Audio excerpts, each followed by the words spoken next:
Hey, how's it going? It's that time of year again where we reflect back on the past 12 months on some of our best musical discoveries. And for me personally, 2024 has been amazing in terms of releases. I was doing a list last night, just trying to work out what I'm going to do for this video. And I'll show you, it's actually been insane. This is the notepad I was using to record all this is just bands and stuff that I discovered this year. Also guys, I just want to say big up to everyone who's followed this channel. If you like this video, or if you like music, guitars, amps, effects, or just music-y things, please follow this channel. It's really been amazing to have your feedback this year, and I'm looking forward to carrying on in 2025 because it's been really hard. I narrowed down that main list down to 10, so I'm going to pick 5 of the best. These are my top 5 albums of 2024. These albums are in no particular order. They are just albums that I've enjoyed massively. And let me know if you've heard these records before, or after maybe checking them out, let me know your thoughts on them. And share your discoveries as well, because I genuinely love this time of year when people just share some awesome stuff that they found out. And I just love hearing new things. So please let me know your discoveries and let me know your thoughts on this list. So the criteria for this list is basically, it's got to be a 2024 release. It's got to be a full album. And I'm not going to repeat artists as well if they've done multiple releases or anything like that, or re-releases. It's got to be new. Oh, another thing, I'm going to just recommend my personal favourite tracks, just for a point of reference for you guys if you want to just check out a single quickly. I would recommend checking out the whole albums by what I'm about to mention, alright? Because honestly, that's why it is about the albums. But anyway, let's get to this list. And honestly, just looking at it now, it is so hard to break this down. Okay, we're going to go with album number 5, 4 Years Strong. The album is called Analysis Paralysis.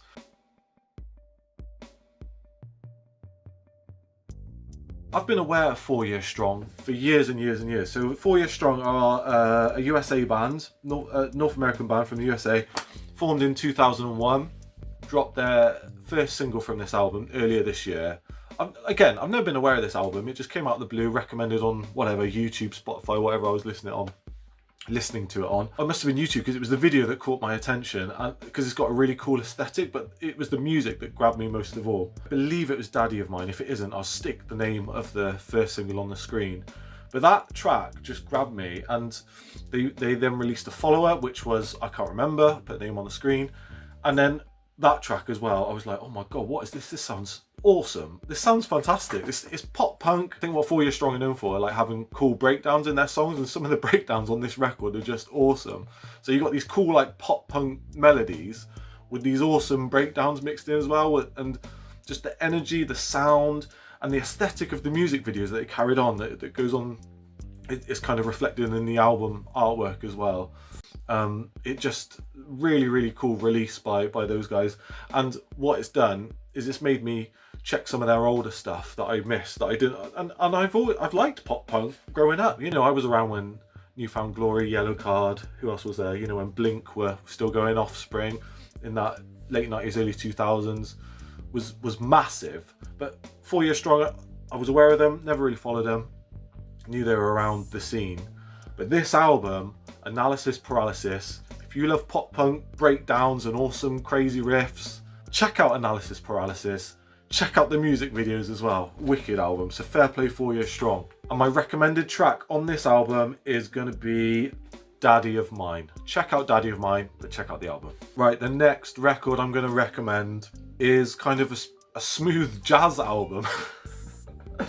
We're going pop punk breakdowns to smooth jazz, but Rising by Jasmine Myra.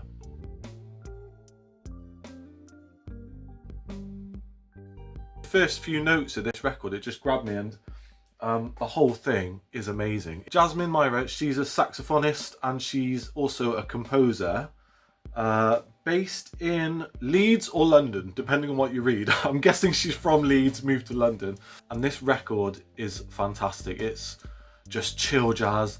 There's some beats in it that are kind of like almost hip-hop, trip-hoppy style. You could imagine like a smooth kind of rapper going over some of these tracks. But it's all instrumental with, I'm assuming, Jasmine Myra playing throughout, and I don't know the ins and outs of how this record was created, but it mentioned she's the composer, so I'm assuming she's obviously played a part in writing these pieces of music. But what an awesome record. Jasmine Myra, Rising. What this record has done is made me aware of a label called Gondwana Records. I would highly recommend, if you enjoy this record, check out Gondwana Records, because this opened up a whole world of music that I'd kind of been listening to, but Gondwana have kind of collated it all together, these fantastic artists. But anyway, I don't want to go on about the record label. It's because this album, Rising, has been, as soon as that record came out, it's been one of my constant listens. Just if I want something chill on in the background, or if I'm doing some work, it's great to have one if you're working, or just have one whenever. Fantastic album, fair play. And my recommended track is going to be a track called Glimmers. Jasmine Myra, Glimmers. Google that track, check it out. I'm going to put all the links to these tracks in the description as well. Okay, album number 3.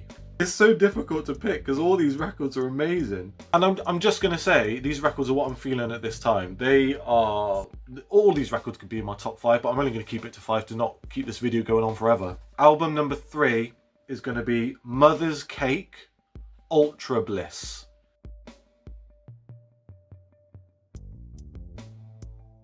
Mother's Cake, they are kind of an experimental proggy, funk, rock, jazz, jam band, just awesome music. One of my top albums of the last year, I think it was released last year or the year before, it's called Cyberfunk by Mother's Cake. Check that album out, it's so good. I didn't even know they were releasing a record this year. I think it was on YouTube, just one of their tracks came up and it was a definite shift in their sound, but still awesome. This record still got the proggy elements, still got the funk elements. It's got a bit more of like, almost, some of it's almost kind of indie-ish, but with a bit of energy, and some experimental. But I think the first track is like 9 minutes long. So it's like, you're going on a journey straight away, but the whole record is fantastic. And there's one song in particular, again, my song recommendation is going to be Love Me. All right, so check the track out, Love Me by Mother's Cake. Such an awesome album. Again, when it was released, I've just been playing it consistently because they're so good, and I would recommend, if you enjoy that kind of psychedelic, rocky, proggy, space out, spinny stuff, check out their back catalogue, particularly that album Cyberfunk, I think it's called. I might be getting the name wrong. If it's wrong, I'll put it on the screen. But Cyberpunk? No, it's not Cyberpunk. And this is one of the bands that I definitely want to see live, because it's fantastic. That track, Love Me. Interesting, I play guitar, but I very rarely learn songs. I just jam out normally, but Love Me is one of the tracks that I actually learned, because I was like, this riff is just, I gotta learn this riff, man. It was wicked. Album number 2. Again, this is in no particular order. A little bit different to some of the other things I've mentioned. It's called Grief by the band Zeal and Ardor.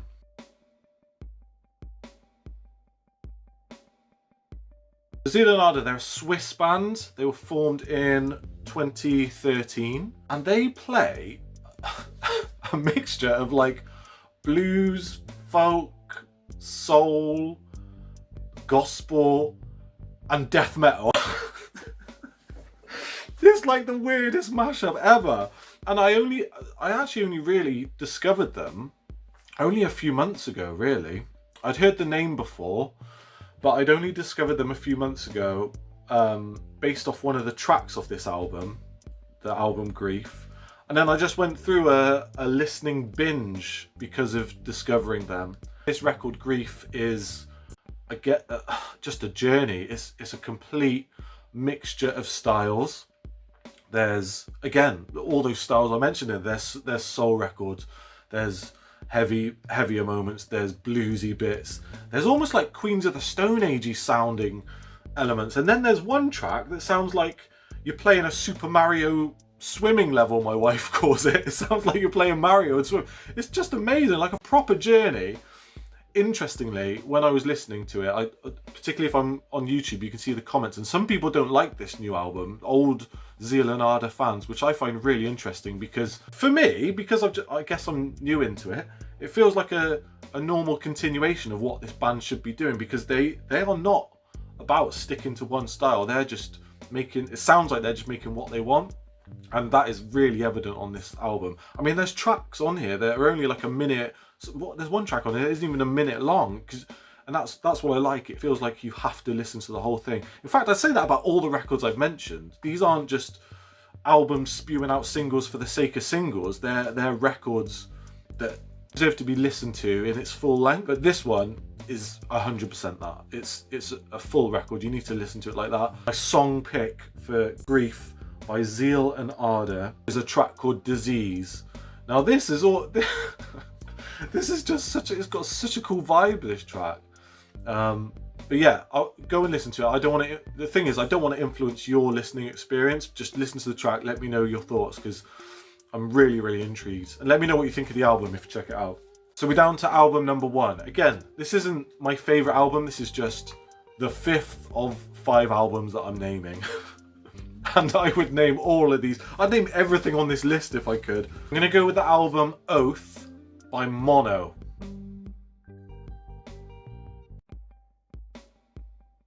So Mono are a band that have been going for quite a while. They were formed in 1999. They're a Japanese band. And I've actually been listening to Oath for quite a while, but I've never paid tons and tons of attention. Like I've got, on Spotify and things like that, I've got tracks by Mono that I absolutely love. But this record, when it came out of nowhere, for me personally, it just came out of nowhere. I was recommended it one day online, and I listened to it again, front to back, amazing. And that is what Mono is about. They are like an instrumental rock band. They call it post-rock, don't they? Instrumental. I don't know where this. In fact, someone explained to me why is kind of instrumental rock called post-rock. I genuinely want to know why it's called post-rock. That makes no sense to me why it's called that. Maybe some of you music nerds out there might be able to educate me on that, but post-rock, and I think post-rock is a rubbish name for a genre. Anyway, regardless of that, it's basically instrumental, atmospheric rock music. It builds, it swells. It sounds like almost soundtrack style music, or not to sound cheesy or cliche. It's like they take you on a journey, and this album is just so awesome, man. I saw some live tracks of them doing it as well. If you get a chance, Google some of their recent live performances. I think they did something with Fender, actually. There was a performance of them doing some tracks on Fender. Might be Fender. Might have been Fender. If not, I'll put the right name on the screen of who did that recording. But yeah, this album is just fun. Again, it came out of nowhere for me. I've been listening to it ever since it came out. Just as awesome instrumental rock music. I love that kind of stuff. There's other bands on this list that do that kind of thing, because I just love that kind of instrumental atmospheric rock where it builds, the quiet bit, the heavy bit, the really long solo freak out delay bit. I love that kind of stuff. But this record is just fantastic. So if you're into that atmospheric instrumental rock, real feeling and passion behind it, check it out. And I'm going to recommend the title track, Oath. Listen to that. It's amazing. Oh, my son's here. What do you reckon of Oath by Mono? It's good. See, Oath by Mono is good. I don't think he's even listened to it, but he said it's good, so listen to it. But that is my top 5 for 2024. What I'm going to do, because I love all these records, I'm going to stick a link to everything that I've written on here in the description box, and I'd encourage you to check, just scope it. In fact, I'll tell you what I'll do. I'll do a Spotify playlist for you all to just run through. That's how generous I am, all right? And let me know your thoughts on some of the music that you've heard. And please, please, please, share your influences, share the things that have inspired you this year, because I love discovering new things. And yeah, I hope you enjoy the sounds that these bands make. Thank you to these bands for being so creative this year. Interestingly, I didn't even make a list last year because I just didn't find enough albums to do a list. That was really weird. However, I have discovered 2023 albums this year that could have been on that list. I just hadn't heard them that year, but whatever. Anyway, I just want to say big thanks for watching. I hope you enjoy some of the sounds that I've recommended. Thanks for following the channel. Please like, subscribe. Really, really love your input. I'm really looking forward to just cracking on in 2025, making sounds, chatting about music-y things, doing crap editing, just carrying all that stuff on. And yeah, big up for watching. Let's go 2025 and take it easy, people.